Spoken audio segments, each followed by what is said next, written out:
honoring is one of the most important things of being a traditional Indigenous person. So we created benefit honoring. So then when it gets to 32%, it's cultural reparations. And there's one last category that's 48% of your company, and it's called an Earth Ally. So the last 16% that gets put in there goes into a land trust for Indigenous people to buy their homelands back with their plants or sacred sites or whatever that is, to help them become more resilient in this climate change time, in this change of the way the world is changing. So there's some of the pieces. So does it make sense to talk about Panacea Plant Sciences now? Which is a company that you are the most closely working with. What kind of company is that? What are they trying to do? Panacea has patents, but it also is a biotechnology company.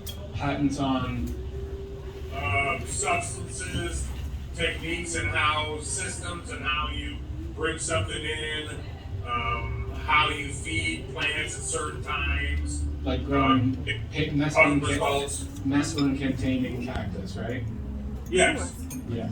And a lot of other things. So there's many parts to do this. But one of the main parts of this company is that the guy who started it, David Eldredge, it's very, very important to him to give back. And to give back big chunks of their stock, seats on the board, voices on the board,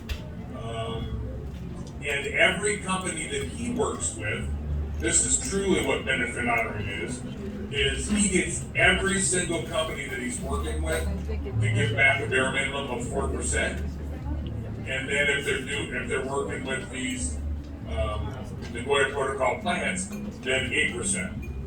And is SIA, your organization, going to help Panacea do the development of growing mescaline-containing cacti? We are embarking on a cultivation aspect where we marriage science, culture, and certain religious aspects of dairy cactus. And that's been going on for about 3.5, 4 years since I started working with CCI, Cactus Conservation Institute, and which is the top academic group of wild peyote in the world. And so I've been on their board and I work with them. So trying to create these alliances with landowners, land trusts, foundations, institutions of academic about these things, other groups that would never ever think about before giving back, biotech companies, pharmaceutical companies, and trying to get some common ground. And it's starting to happen. It's been about a year of really going at benefit honoring, had a really good response at Horizons in New York City in December, and It's a psychedelic conference. It's getting some traction. And not everybody, you said there's a lot of distrust from the indigenous folks coming to the white folks. Yeah, there's a lot of trauma. You know, it's hard to talk about their culture, and it's they choose, like me, to go out where they stay within their culture, and I get to make these connections and have these communications with people. One of the main things for us is education, and you know, there's a spiritual part of it, and an ethical part of it, and a traditional cultural part of it. But if I don't come speak to y'all about the education and what you need to hear, you won't understand how we feel or what these things are. You know, kind of like the decrim nature stuff. We absolutely appreciate that to decriminalize plants. We've always felt that way. It's always been that way within our culture. The one piece right now that's the dynamic is peyote is in such a vulnerable state, and cultures move a lot slower than industries based on money. And so the only thing that indigenous groups are asking is that you leave peyote off decriminalized. That's all they're asking. And if you would listen and hear and like benefit honoring, honor them, serve them. They don't ask for much, but their elders know where they are in this fight for this sacrament, and they're not going to communicate it out to the world. That's not who they are. But there's different people of us that are allowed to go out and do this, and I'm just letting you know that these things are completely entwined in everything they do every day, and they understand the pulse of it like no one else does. So when you support these things, just like this benefit honoring will support over 800 tribes. Just right now, it's growing with whatever they need for their culture. If they need to buy land back, if they need to get a truck to get to ceremonial grounds, if they need more support with structures, or they tell us what they need. We don't tell them. How is the Peyoteros, the peyote community, what kind of relationship are y'all in right now with Decrim Nature in terms of, are people still mad? I don't know if people know, but about the Decrim Nature beef. So there was this group, what's that? The two bills, is that it? Oh no, well that too. But just that there are these groups across the country that are trying to decriminalize natural psychedelics, and that some of the bills have been saying at the beginning they were like, we're going to decriminalize peyote, and then several Native American people said we don't want you to decriminalize peyote because it's a threatened species, and now the status is that I believe on most bills and most initiatives it just says mescaline containing cacti. Is that what it says basically? Are you asking me? Yeah. As far as the Colorado initiative, it only includes mescaline, So like the Colorado initiative just includes mescaline, not peyote. not peyote. Yeah. Yeah. So that's what we're asking, to be sensitive. We live our life sensitively, and we don't ask for, a whole lot of pieces, and we don't speak up very much that way. But this is kind of, with the psychedelic industry blowing up, as it has with, tens of billions of dollars rushing into it. It's really, really moving fast on many levels. And there's going to be a lot of companies that are going to crash and burn. But there's going to be some other companies that are going to do some interesting work. But pay attention. If companies aren't being ethical, don't support them. If people aren't being ethical, if they're starting rumors or talking bad about things when they don't know anything about it, don't support them.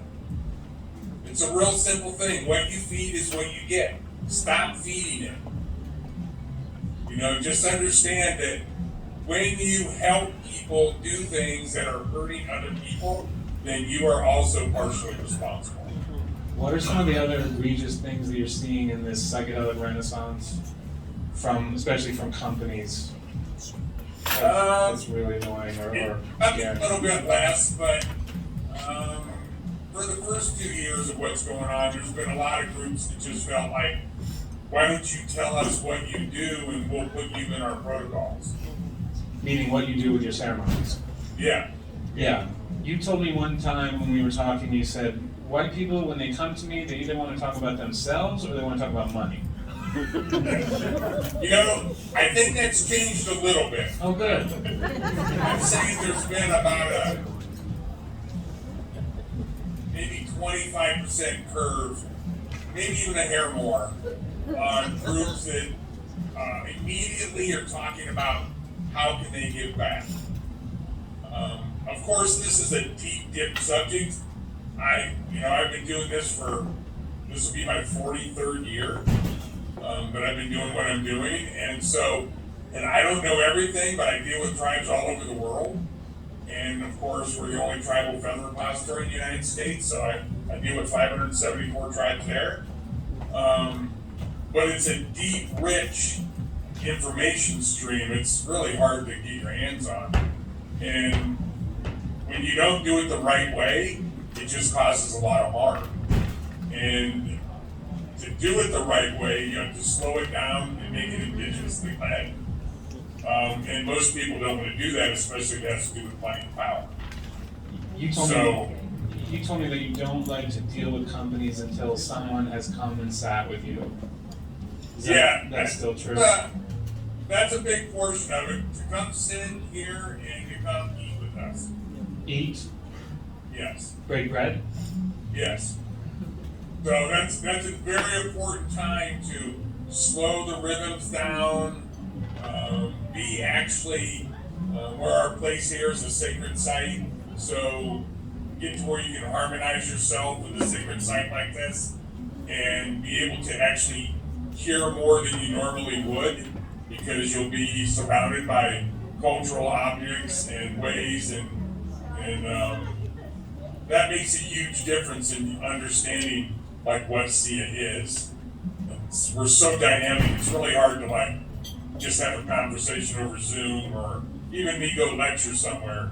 You really, when like Bennett, like when I worked when I did Horizons, the guy who works Horizons, Kevin Balkin, he had to come spend like 3 days here before we would do that, and he had a transformational experience here way beyond. He thought he knew what it was, and when he left, he said, well, I didn't know. He sat ceremony with you? No, we know ceremonies. Just right now, about the culture. COVID, we're being really good about ceremony. Okay. But just learning about the culture. Just being here. Just being in our grounds and being with the items and talking and eating and spending time. It's relationship building, just like me and you have done. Except you just haven't been here yet. I would. I'd love to come. I know you would. You're doing a lot better. Yeah. No, I mean, I called you at the beginning and I was like on the deadline and I wanted a quote, I think. And I was like, Troy, what do you got to say about this? And I think you're like, hold on, slow down, let's talk. And it's been great. No, it's been good. We're creating a relationship and working on bonds. And, indigenously, those things are very, very important. And, you see things and you hear things and you can tell things intuitively when you slow your rhythms down and you spend time. And these things are important. And what's going on in psychedelics is way too fast. It's going to have a hard time doing good things, but how you guys can help is one thing. Ask everybody you know when they're doing this how they give it back and how do they know how to give it back. Because it's easy to say, there's a couple groups that are giving back, but when you talk to them, they don't really know much about what they're doing. It's more of like, we're supposed to give back, we don't know what that is yet. And so I get that. So it's early in the stage of governance. That's a piece of what we're trying to hear. We're trying to create this new cultural governance for this industry, which no one's ever had something quite like that. But there's never been an industry that's thought that they can make money and live with integrity. The way that this industry thinks that it can, but as you know, some of the groups have done some things that have been a little sketchy on the integrity aspect. So all you all know what they are. I'm not gonna say them out loud, but you all know what they are. And so I just say, as we do in our community, when someone is doing something that is not right for the community, we will pick our chair up and turn our back to them. And not give them any energy, money, support, anything. If If they're gonna make it, they're gonna have to make it all on their own. So, and the ones that are doing the right thing and giving back and caring and making that the main part of their company, those people say good things about, talk about them, do interviews, bring friends, find people with money, get them to support it, find angel donors, use all the things you have in your bag to help them out. You're getting a lot of positive response here on how people need to ask themselves how they're getting back and also slowing down. I think that hit a lot of people in this community because things are moving very quickly in Colorado, and it seems to a lot of people that it's moving too quickly. Speaking of empowering and amplifying voices and the stories of people that are doing things right, beyond Panacea, which is the company that one of the companies that you're working with, who else do you think is doing things right and is on the right track, and who else should we be supporting?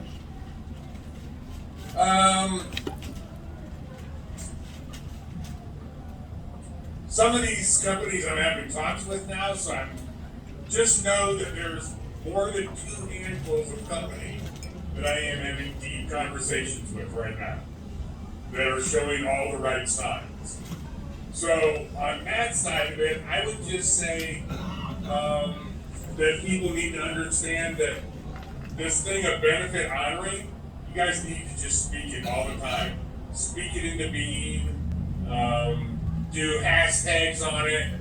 We haven't put it out in the world yet, it's all been on the inside. Now, I spoke about it at Horizons, I've spoke about it with Bia, Chakruna, and so we spoke about different things of this, but it's getting ready to form, contracts are getting ready to be signed, things are actually becoming real, and so just helping out. Even if you're not sure exactly what the whole piece is, just know that you're adding your voice to good things happening. We just need to change the dynamics, take the bad guys out of there, and try to put a lot more good guys. So one of the companies that you and I've talked about a lot is Journey Collab. Yeah, Journey Collab. I feel like they have the good vibe. They've been good with their trust. So let me tell the audience, it's a company, it's a biopharma company that's developing synthetic mescaline into an FDA-approved treatments for alcoholism. And it's gonna include sort of some aspects of a peyote ceremony in terms of, it's gonna be a group of people sitting around for a long period and so. We'll see what it ends up being. Okay. You know, it's one thing to say words, it's another thing to have actions. So we'll see what that truly gets to be. I think that their heart is in the right place. I'm very close with a lot of the different people there and some of the ones that just left. And so I think they've really went as far in the giving back aspect. When they started it, no pharma company's ever done anything like that. And they dedicated 10% of their company to Indigenous reciprocity. Yeah. So that was like really frowned upon. And I've been working with them since the first week they came up and really trying to get this hard. And the last thing we got was the Indigenous-led board. So that's kind of the top of that. It'll be a year, 2 years before you'll start getting funds going out. There's been a couple funds already gone out from them, but the main part will start probably 18 months, 2 years once some things mature a little bit more. And so yeah, that's a good beginning. Then when David said that he would do not only 16 to us, but 16 to the fund, that's 32%. That's a big jump. And that's a biotech company. Who ever heard of a biotech company saying that? So we're doing a pharma company, we're doing a biotech company. Wow, that's really changed the dynamics. And when you talk about the fund, you're talking about this new thing that's launching in March called the Indigenous Medicine Conservation Fund. Yes. And it's run by, or it's founded by Dr. Browners and River Styx. River Styx Yeah. is Cody Swift. a nonprofit. And they're getting $15 million, which is nothing. Yeah, they're bringing lots of money in from lots of big people, and they're going to support infrastructure all through Canada, the United States, Mexico, South America, and Africa on all these different plans, every kind of infrastructure. And they're doing a very deep dive on what they do and doing it Indigenous way. It's Indigenous led. They're just running the nonprofit and doing all the technical work and moving the money for exactly what they want it for and what they want. So they're not in control of it. It's completely Indigenous controlled. And so it's, again, one of these things. It's very, very powerful. SIA is a grantee of that group, and the fund has already started getting money from the fund on that. So it's starting to become something. It's starting to get legs. And what will, I've written about one of the groups that's going to get money from that, this group in Gabon in Africa that's stewarding Iboga plants. It's the basis of Ibogaine, this very promising treatment for addiction and other kinds of spiritual maladies. And they're trying to make it, they are making it, they're on the path to making it so that if you buy any Ibogaine from Gabon, and Gabon is the main producer of Ibogaine, that money comes back to the tribes that are growing it. Yeah, it's all Nagoya protocols and ethically sourced. Yeah, it's an international law they're trying to get, that is passed, that they're trying to enforce. It's a complicated thing called Nagoya, but it's worth looking into. And it applies to people using genetic resources from these tribes. It's a really interesting thing. It's sort of beyond our scope, and we should probably open it up to questions pretty soon. Yeah, whatever they want. What will SIA do with the money that you guys get from some of these initiatives? We'll create some our conservation on mescaline. You'll conserve mescaline? What does that mean exactly? Nursery, specific alders for it, buying land in Texas for reintroduction. So the whole aspect for sustainability and resiliency. Anybody else that you want to call out as doing really good work that people should know about, that they should support if they can? Do you think the Indigenous Medicine Conservation Fund is a good thing to donate to if people want to donate to? Oh my God, yes. It's the most depth of anything giving back to Indigenous people I've ever seen accomplished. They know Indigenous people, right? They're down there at the ceremonies, they're down there, right? Yeah, they're doing assessments in the wild with the healers, doing everything, and they'll say, I need this to take it out, and the healers will say, we need these pieces back, and it's completely okayed or nothing goes forward. If there's any, because Indigenous processes are a lot slower. They take, what might take us 3 or 4 months to put out, might take them 2 years. Because they have to take it to all their communities, it has to be all taken into ceremony, it all becomes, into prayer, deities, working its way back out, back into the councils, back to a place where it passes, then it goes out. I mean, it's quite the process. Pretty powerful, unbelievable. It's nice to see that human beings still exist in the world. Yeah, one thing you said to me was that white people were very big on we'll sign a contract and we'll sign it tomorrow, and then if it doesn't work out 6 months from now, we'll tear it up and we'll move on. And when you're forming the kind of relationships that have sustained Indigenous people for a long time, Comanches you're talking about, you don't just make agreements and fall out of them that quickly. And that's really impressive. Do anything. You don't make an appointment and cancel it. You don't do anything like that. Everything has layers and layers of how they see things. It's not just a one-off. And so, once you decide to have a conscious relationship with Indigenous person or people, then you have to put yourself in that place. But that doesn't make all the difference. What makes the difference is the Indigenous people have to decide that they want a relationship with you. So that could not happen. Who knows? It depends on a lot of dynamics. And main thing is that you have to be available. You have to give access. And when you use words, you need to be above reproach. So there's no way at all that you are lying or misrepresenting or conspiracy theories or any of these other things that have nothing to do with nothing. Just strip it away, be honest, be present, speak your words. Thank you, John. Is there anything else that I haven't asked you about that you'd really like to get out to the audience? Yeah, let's hear what the feedback has. Yeah, I'd love to hear some questions. Yes, Andrea. So, I don't know if there's a microphone too over here, or if you can see me. Yeah, if you want to come in here and speak into the microphone, or I can repeat what you're saying. I don't know how far it goes. But maybe you can come up and let Troy see your face. Okay.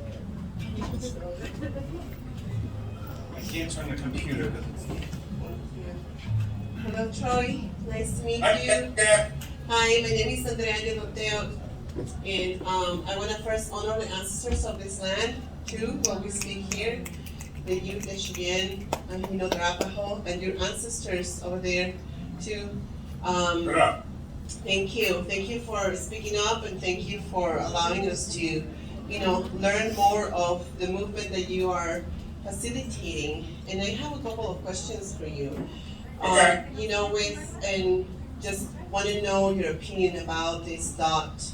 We know and understand that going back to Indigenous ways is really nearly impossible because of the world that we are living in. And that's truth.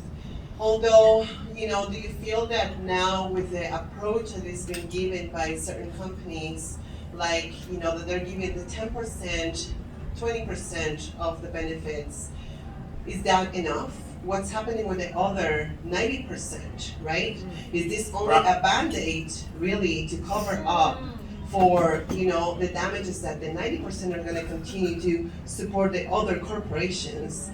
And the way that we are approaching things, is it really gonna become a contemporary way that we're gonna be approaching things? Because this is what we're gonna be needing to survive in this world, I feel like. Or is it gonna be bringing also a capitalistic mentality, bringing the money and giving the money and invading more capitalistic, culture into the traditional ways and then losing everything?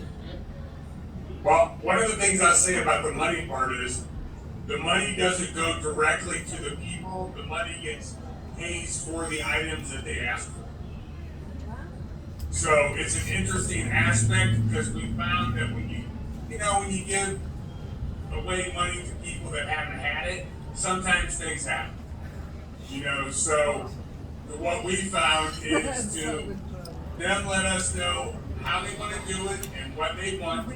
And then we will make sure that gets there, and they get expertise and support as much as they want or as little as they want.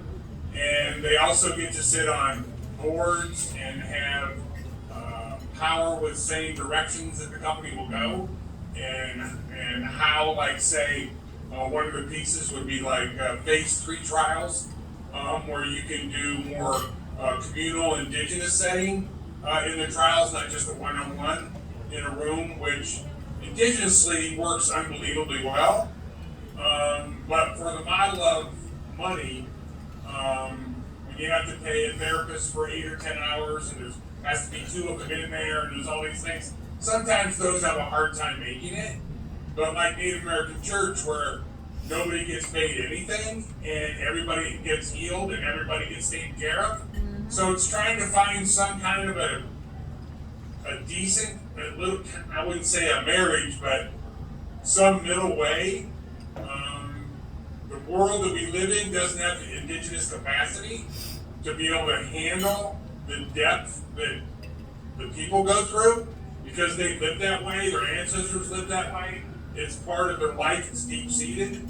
We don't have that capacity yet. The outside world doesn't have that, but it's moving fast. And if you don't get out in front of this right now, the people will get nothing because it'll already be hardwired into governance, and it'll be done, and you won't be able to undo it. It'll become remedial work, and you don't want remedial work. That's like 10 times harder than doing it right the first time. So let's get what we can in here. I have one company who talks with me right now to do 48% in Earth Ally. So the one that's doing the 32%, they'll also going to give back to 2 other groups. So it's probably going to end up being 45% for them. So, yeah, at first it's going to be a little bit. 4% was, when I bought 4% up when I first started talking about it, at 4% the company's locked the door. And I don't even want to talk about it, I'm not doing that. Now, at 8%, probably 90% of them are saying it's part of doing business in this psychedelic industry. So, in 18 months, that has changed immensely. So I'm going to keep pushing. Do Comanche way, I'm going to push it. And I'm going to get out there, and I'm asking y'all, get out there, use your words, stand up. Don't be negative, just speak strong, stand behind, give people support. You know the way, you know the community way. You're there for them. Yeah. And one thing that, sorry, excuse me. Go through it. No, yeah, I wanted to ask another question. So how we can ensure that there's gonna be equity on the tribal, context, because we know how tribal dynamics could be as well, and unfortunately because that's of an easy one. This is going to the tribes. This isn't going to Comanche Inc., which runs the business of being the tribe, because we know they don't care about culture. Most of the time, people that run the money, the casinos, all that, they don't give a rat's. You know how it is. They'll take 95% of the money and give you 5% for culture. That's how they are, that's what they do. So this goes to the groups, the traditional indigenous groups that are doing the traditional things. Now, when you go into Mexico or South America, it's not as opposite as that. It's not the ink part, and they're still the same. So with them, it'll still go to their people, but we will not give to, you know the words. yes, You can be an Indian and have a card, but it doesn't mean you live the way. exactly. So I guess that was my question. So what you're saying is that this money is directly to the community members that are doing Yeah. the work. Oh, that sounds Yes. very good. Okay. Completely. And you know that this is also talking about different families in the community that are, in battle for histories. Yes. So how are you gonna implement, for them to become united as well and try to look at the holistic part of things? Well, we have to fight for that all the time. We're the only traditional program within the tribe, and we're the only unfunded program. So we're responsible for all the songs, all the recordings ever, all the material culture, all the documents that have been collected from Spain from the 1500s all the way to now. All the sacred sites out in the wild where you do Anahabi, Vision Quest, everything. So all the stories. So we can never get any money from the tribe. We're doing all their work for them. You can't get any money from them because they got, they're going to Vegas for $20,000, the whole council, and they'll be gone for a week. And we can't get 5 cents out of them. So the truth of it, you know how it is in the tribes, and everybody gets starved out. And when you do that and you don't have access to things like feathers, materials, you don't have enough money to buy this stuff for your dresses, for your clothes, for your ceremonial times, and then you start kind of cheating a little bit because you can't get brain tan hides. You can't get, and so then you start not doing your beat patterns. And then you got meth and diabetes hard in the communities, which are destroying the middle generation. And making it harder on the grandmas to teach the grandchildren. So there's all these little fragilities that are in there. So we try to support those things and try to strengthen and that resiliency of those communities. So when we work with a tribe, we'll do 4 years Sundance for the Cheyenne or 4 years for the Arapaho. We do everything in fours. So we'll do 4 years to create better resiliency, and then we'll back away. They can ask us for support at another time for other things also, but that's what we do our initial when we work with groups. So we understand how fragile it is and how the people with no voice, the traditional people are humble. They're humble. They're not going to speak and yell and do all these words out there to get that money. They're going to sit over there quiet in the corner of the room And pray. and they're not going to speak the word. So you got to fight for them. Yeah. And that's what this is doing. Well, thank you. Thank you for your You're time. welcome.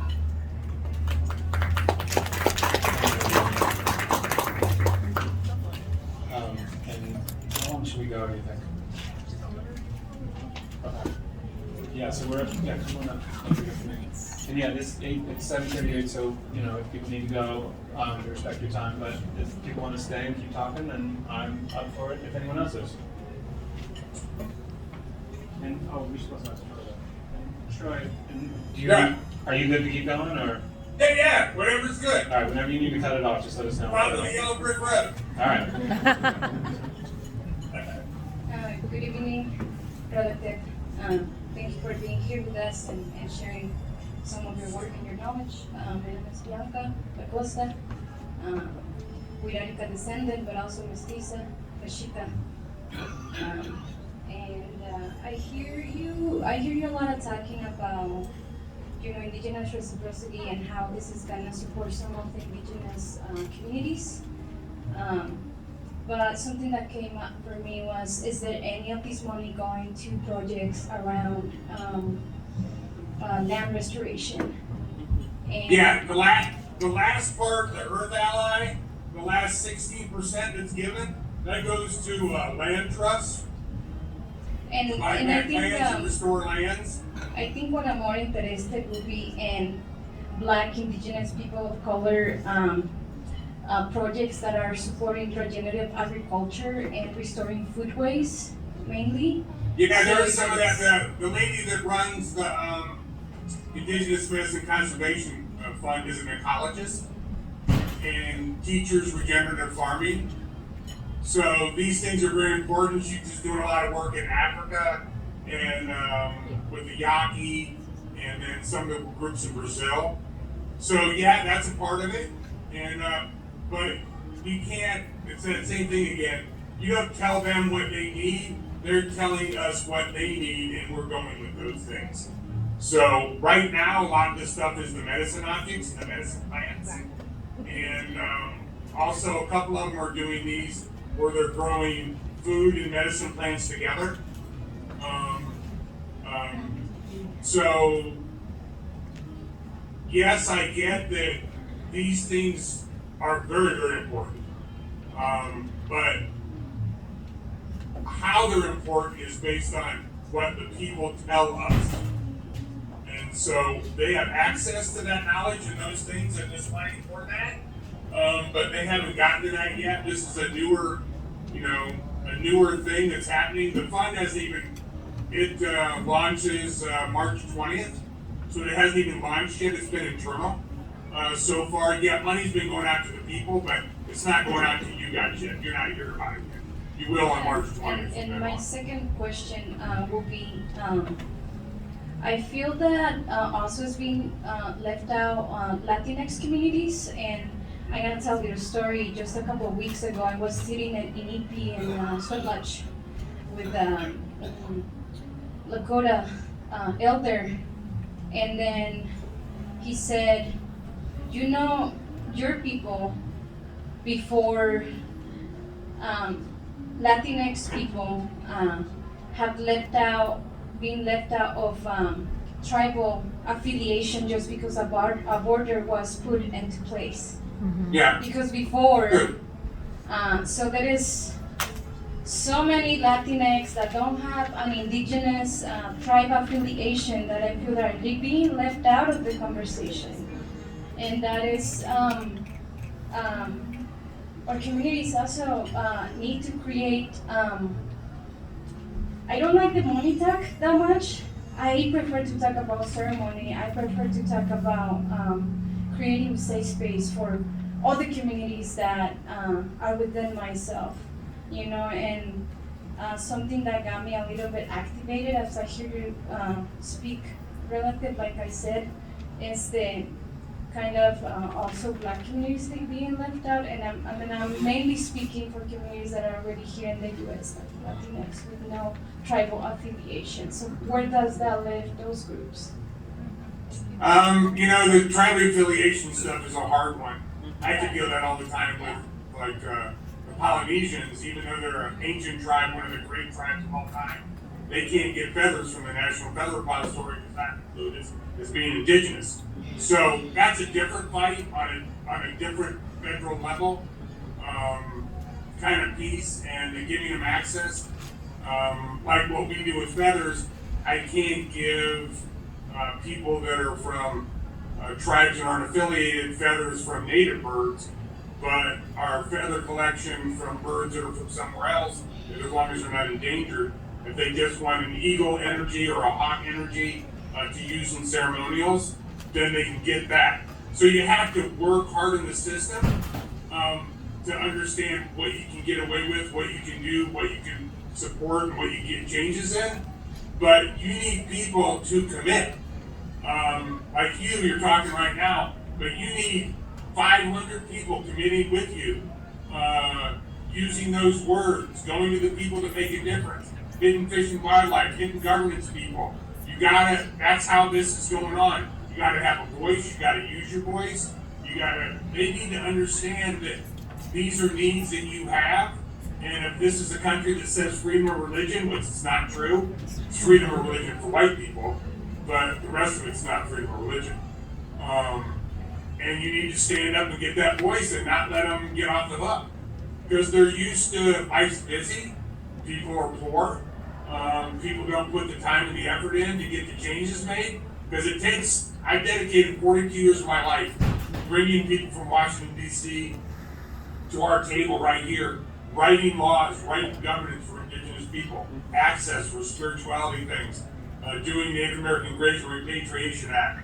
On the other side, living a completely, totally traditional spiritual life with all the trappings of my grandmother. So you have to find that balance, and you have to find that strength, and you have to work together. And you can't let these people that are getting away with it, it's because when you don't work together, it leaves big gaps and big holes in things. You have to make it like a zipper where it's seamless. And so you hit every aspect and every time with every person, and that's how you get things done. But sustaining things like that is work, and I don't know, people in America don't do a very good job with sustaining. We're a text messaging society. We listen to communication in 8-second communiques, and so to sustain something for 3 or 4 years constantly and work together with everybody to make sure you don't miss anything, that's pretty hard to do. Yeah, thank you, and just wanted to bring that awareness that our communities are being left out.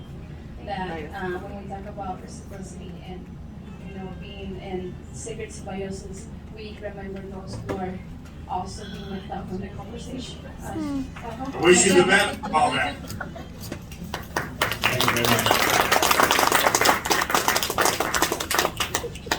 What's going on, Troy? My name's Teddy. I wanted to thank you for your time and for your knowledge and education here tonight.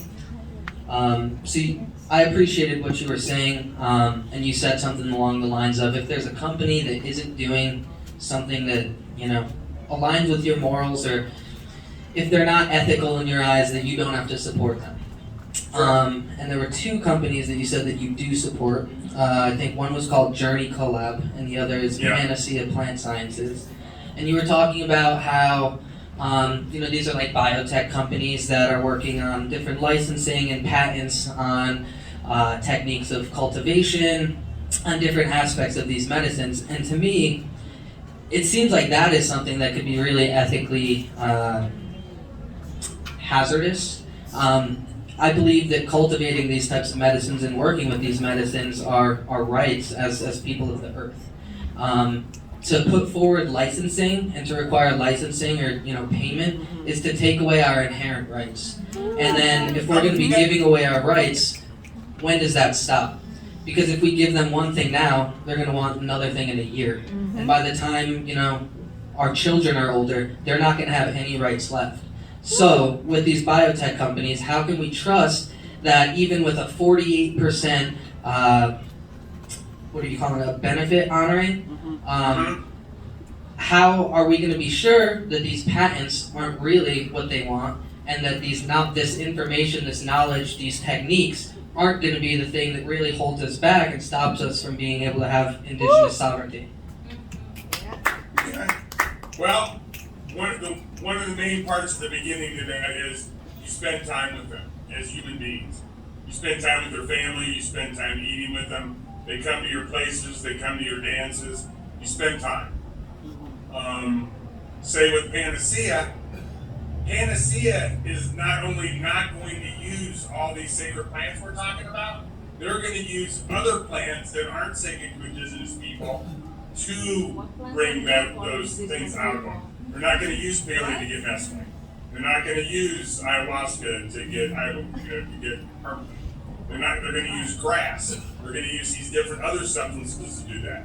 So already you've made this huge change in how they're ethically sourcing. And so that's one of the big pieces. If you're not in the middle of this, then you get run over by it. The system's going to do what it does. It's got a deep groove. It's got a thing it's been doing for a long time. And you got to stand in front of the tanks, and you got to call it down, and you got to be willing to put the time and the effort with the people. And they have to be too. I can't make the head of a giant company come sit with me, come visit, be ethical. But if I do the things that I do in my culture, and I find that their actions are of that ilk, and when I nudge them in positions that make them less money, give them less power, and yet they still joyously move towards it, I kind of got to go with that a little bit. Yeah. Well, thank you for your perspective. Yeah, I mean, we're not going to stop how the system works, but we have to change it a little bit, turn it on its ear, reharmonize it. I think that as people, just look at what psychedelics has done in the last 2 years. It's changed mainstream awareness and acceptance of it amazingly just in 2 years. So if that can be done to mainstream public, which usually isn't all that bright when you get them together as a main group, if you can get them to go this way, I mean, Texas is farther in this. They can't even get their hemp laws right in Texas. And they're going into psilocybin and ibogaine and LSD and that's, I'm like, wow. So we're seeing a transformation here, and with the transformation, get right in there with it, like body surfing. We call the Zavoya, surf that piece, be part of it, and make as many impacts as you can. The difference between our society and our culture's been doing this for tens of thousands of years. And so we have really powerful nuances that just by adding little bits and pieces, little shadings here and there, can make giant changes when it gets way out to the public. So, but if you're just academic, conscious mind thinking, oh, this would be good, that would be good. Yeah, but remember, conscious mind is like standing on one toe all the time.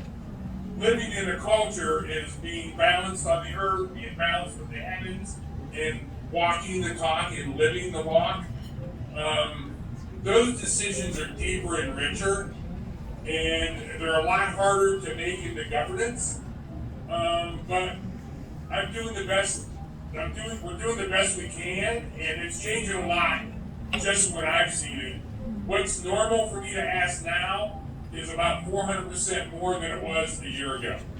So before it hardens up, before they get governance like this is what we do from now on, before that gels up, let's get all we can in a positive way, because once it gets hard, it's going to be really hard to change something. I agree. Thank you, Troy. You're welcome, man.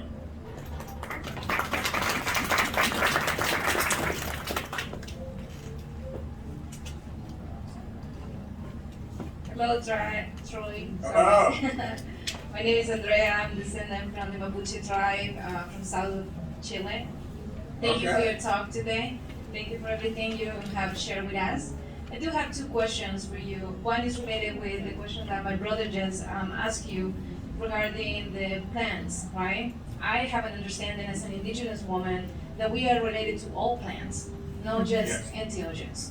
So when he asked you about panacea, you replied that there was some plants that they don't belong to indigenous people. That kind of doesn't resonate with my lineage, where I come No, no, no. from. I I understand. hear what you're saying there. Yeah. Thank you. I understand that I can benefit from lavender, I can benefit from chamomile, I can benefit from a lot of plants that they are no entheogens, right? That they are no psychedelics, how people are calling them now.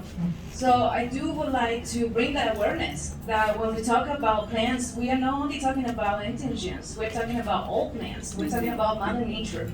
We're talking No, I about. agree. Mhm. I agree. Thank you. Yes. And I don't know if that's a question or just a statement that I wanted to clarify, right? To bring that awareness. Because, yes, we are seeing a psychedelic renaissance. We are seeing that this medicine who have been in the hands of indigenous people for many, many, many generations now are being more in the open for other people to be aware of the benefits of these plants, right?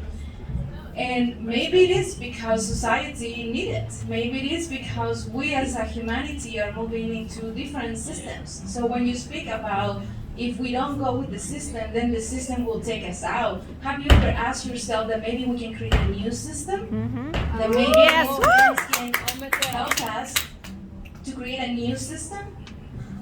I'm trying to do all I can. It's, believe me, I have a deep background in botanicals. All my grandmothers were all plant people. They were all healers. So I'm an acupuncturist, I'm an herbalist. So I get it. Completely holistically get it. But the whole doesn't get it. And what I do is usually 15 or 20 years ahead of the society. So you get a lot of kicked in the teeth kind of stuff. But we're making some headway, and I thought we made a lot of headway in the last few years. So one of the best ways that I've seen with this giving back is to only give back what indigenous people ask us for. Yeah, and that's actually my next question regarding that. So we are aware, and you mentioned this before, there's a lot of trauma in indigenous people, right, in tribes. There is a lot happening right now, actually, especially here in Canada. We're seeing a lot of effects of realizing the trauma based on the Indians boarding school, right?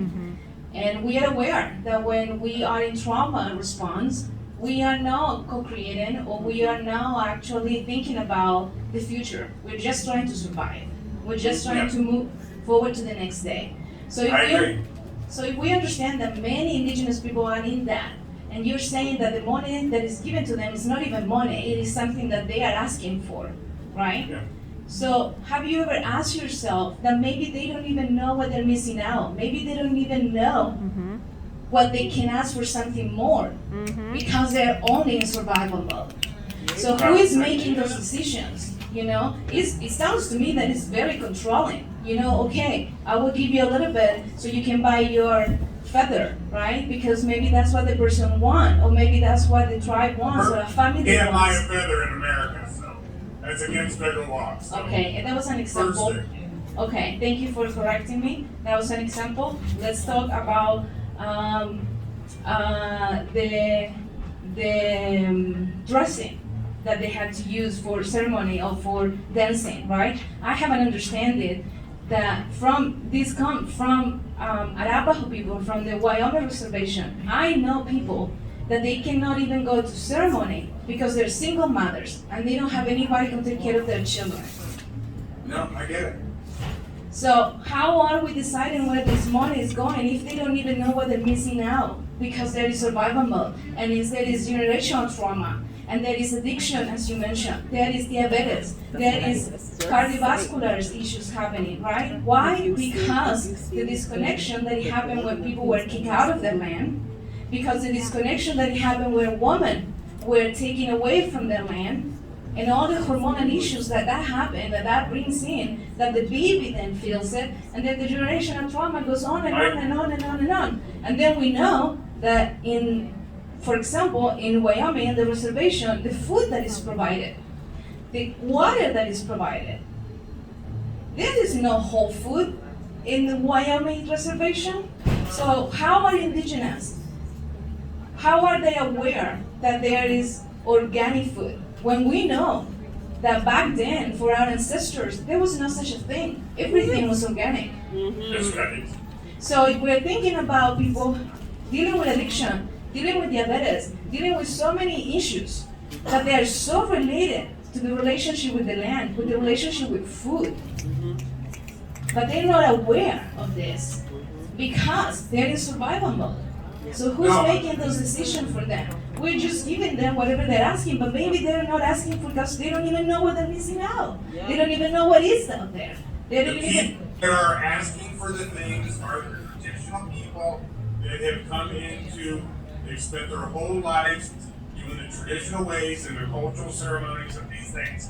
And those are the people, as they take it from community to community, and the people are voting on whatever it is that they want or need. I can't change where they are. I can give access and support. Yeah. But it takes the people having to stand up, and it takes the people around them to accept or not accept money, support, anything. It's all their choice. And remember, we're talking about a community that has, we're talking about a couple things here, but it has many, many, many, many things that are traumatized and broken. Exactly. And not any one thing is going to do that. It's going to take many, many things, but the one place that we can help is medicine things. We're the mother church of the Native American Church. We're like the Vatican of the Comanche Native American Church. So we work core within the community, and we see everyone and what they're doing, and live within that community, pray within that community, honor all the ceremonials, all the dances, all the songs, all the everything that goes along with it. And people have to take what's there.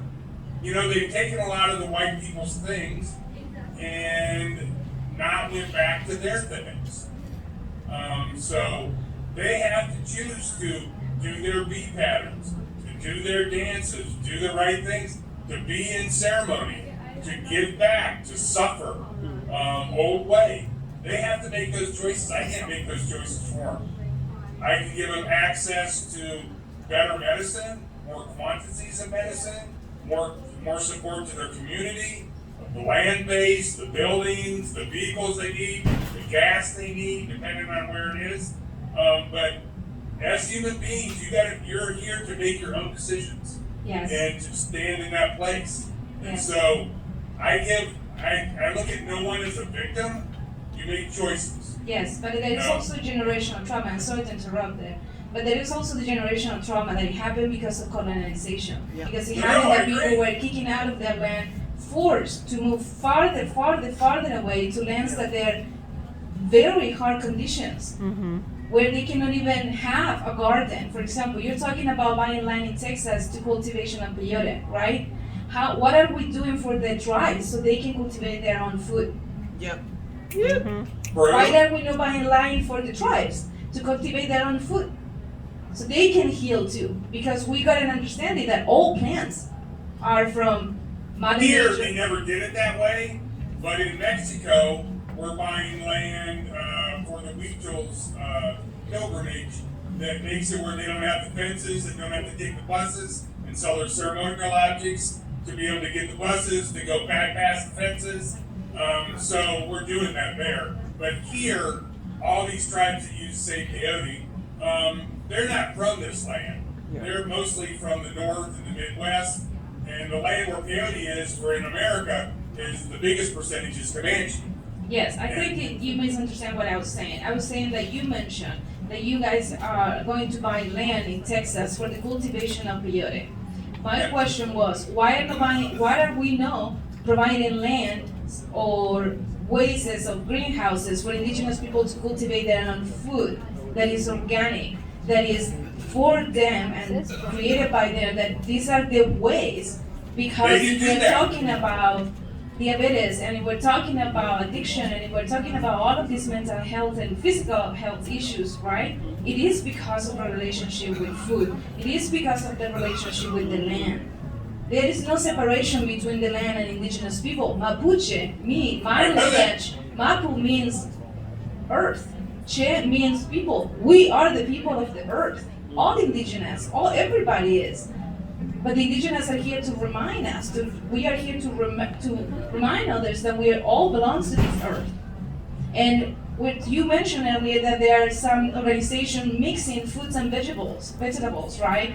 That they're doing, they're co-creating their own manufacturers, fruits and veggies, right? Right. That's not organic. That's not how Mother Nature gives us. That's regenerative, that's above organic. Okay. Thank you very much. No problem. Good talking to you. Thanks, Andrea. Troy, how you doing on time? Good, whatever you need. Are you good? Yeah. All right, are people still feeling this, or should we wrap it up? What do you think? Maybe we should take one more question and then wrap it up? Or are we good? Duffy, yeah. I think what a lot of people are bringing up is this very real and very salient question of, do people engage with the psychedelic renaissance? Do they engage with the companies? Do they engage with the FDA process? Do they engage with all of this white way of doing things? Or do they step outside of it and do something that's on parallel or to the side of it? And I think that a lot of people are wrestling with this right now. This is an extremely salient question. Maybe none more than Duffmeister right here, who's the head of my coalition.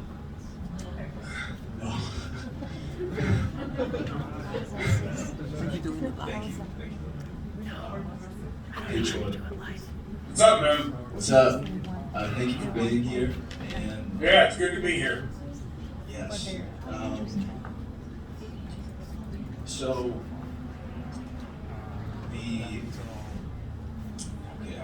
first, I just want to.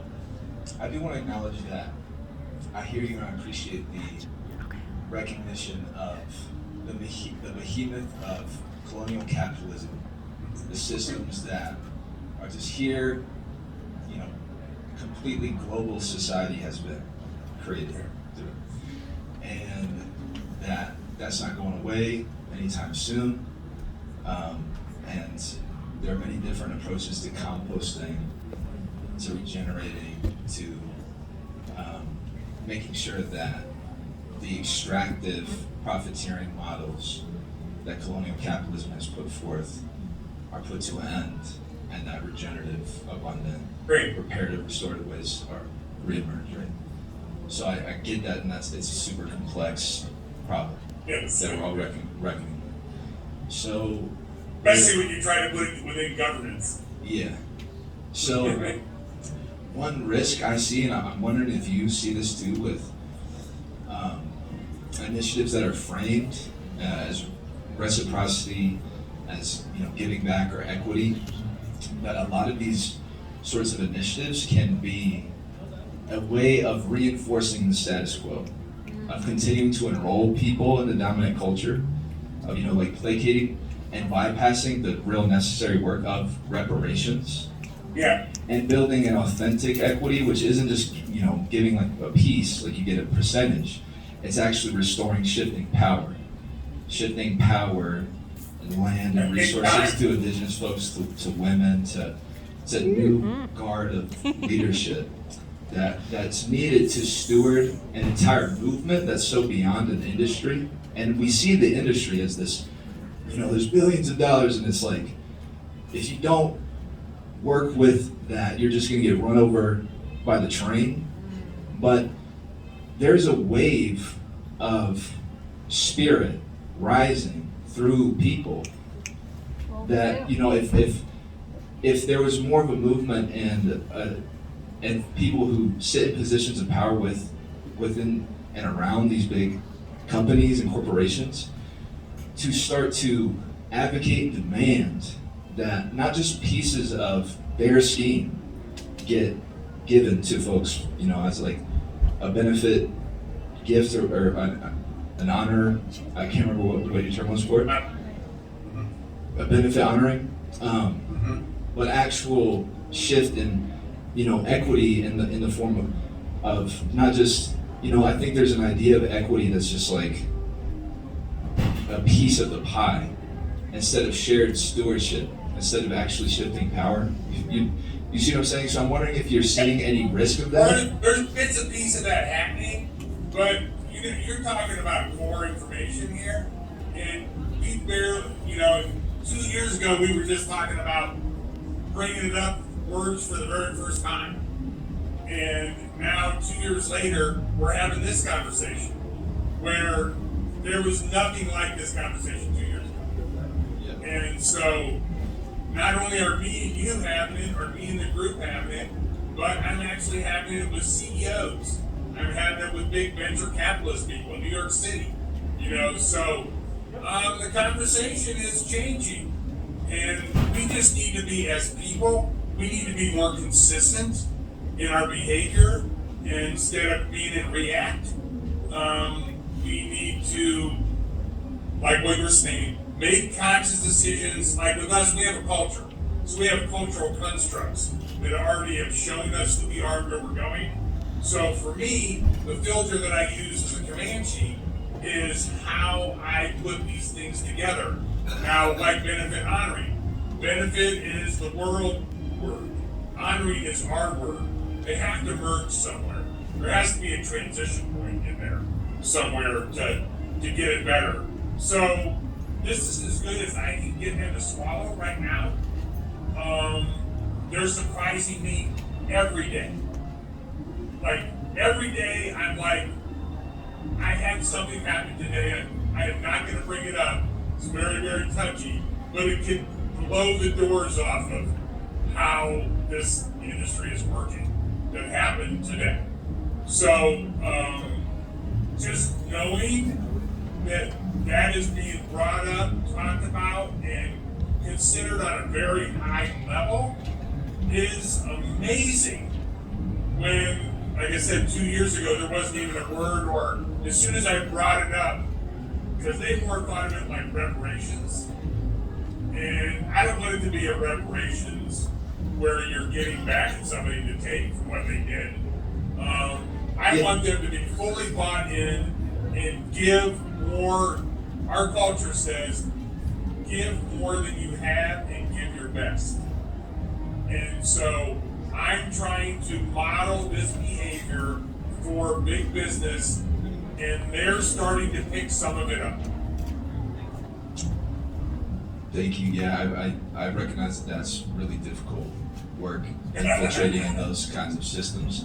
And yes. And I think that there's a shift in recognizing that reparations it's restoring relations. So the power shift and the material shift that needs to happen for people to be in right relationships, so that the movement organizing work is not, there's a difference between being co-opted and building authentic cooperation, or there's a difference between assimilating and adapting. So working with within the spaces that you're in to have allies and accomplices, I think is really key. And I hope to see that there's more and more of a gesture towards a real holistic shift in power for our because it's needed for the I see healing it. at the depth that we need. I see it going on like Riley here. Riley came in with this, he was a little white. Different outfit, just the way it was. That changed. So now, you're better. What synthetic what synthetic plant medicines allowed him to change skin color like that? We gotta find out. But thank you, Troy. So I mean, just from what I've seen from Riley, he's had a huge change. He's seeing different views and hearing different things. A lot of this takes white people being humble enough, and this is about plant medicines are about being humble, about being able to listen to red people, being able to listen to brown people, being able to listen to black people. Just listen. Just if we can open up that, one of the things in our culture says, once you know, you can't not know. So if they could just listen better, we would see a huge shift of 20-25% right off the bat, just from that little thing of listening. So you're gonna have to talk a lot so they can hear you. I'll listen. You gotta do the insight too with the regenerative side, so speak also. Thank you, Troy. I'd like to correct Troy. I am not white. I am translucent. Exactly right. Me and Troy diagrammed some of the psychedelic renaissance on my chest like a whiteboard using a dry erase marker. That's how white I am. But one of the things that I'm learning from talking to these beautiful people in this room is about, as Travis says, re-indigenation or getting back to the land. And as Andrea talked to me about was, what's the indigenous around you? You know, we can talk to Troy from the Comanches down in Oklahoma. We can talk to people that are Shipibo from the Amazon. What's the people here? What's going on here? I think the more we can tap into that, the better we'll be. Troy, I want to give you the last word. Anything you want to leave us with? Any words of wisdoms? Any call to arms? Any laments? Anything you want to talk about? Be integral. Have your integrity and make it filter every single thing. If you see people in whatever group, if they're political, don't support them. If they're decrim nature and they're being, saying the wrong things, don't support them. If they're being a tribe and they say things that you don't support them. Just do not support it. And if enough people do that, we'll weed out a bunch of the bad actors that are trying to get in there for power and money. And there's still going to be some of those people, and that's what you got to own your stone on. And that's just fine. But you can do a lot of things by not acting on things, not supporting other things. So do less and get more. All right. Thank you, Troy. Thank you so much for coming. Thank you for stepping in. Thank you for all you've done for me, helping me to understand this whole world. I really appreciate all the time you spent with me. Thanks, buddy. Thanks, buddy. It's been a pleasure. Thanks, everybody, for being here.